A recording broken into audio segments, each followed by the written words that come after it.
During his recent visit to Croatia, Indian Prime Minister Narendra Modi emphasized the need for dialogue and diplomacy and said that solutions to global challenges, whether in Europe or Asia, cannot be found on the battlefield. PM Modi said that terrorism is an enemy of humanity and dialogue and diplomacy are the only viable paths forward while solving problems between nations.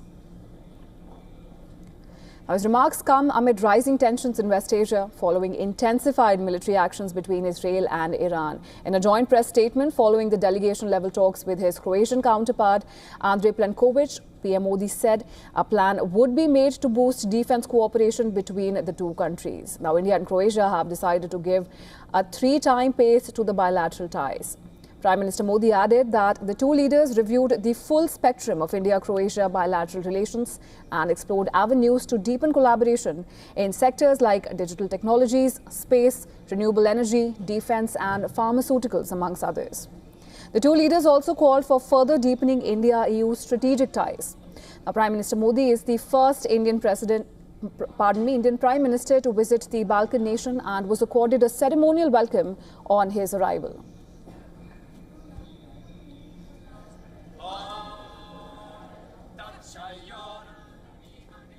हम दोनों इस बात का समर्थन करते हैं कि Europe हो या एशिया, समस्याओं का समाधान रणभूमि से नहीं निकलता। डायलॉग और डिप्लोमेसी से ही वही एकमात्र रास्ता है। किसी भी देश की क्षेत्रीय अखंडता और संप्रभुता का सम्मान आवश्यक है।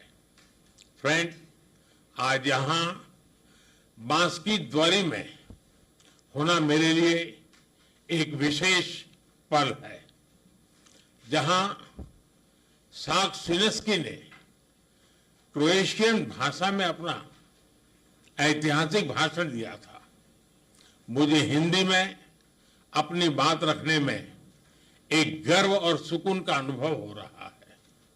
उन्होंने सही कहा था, भाषा एक पुल है और आज हम उसे मजबूती दे रहे हैं।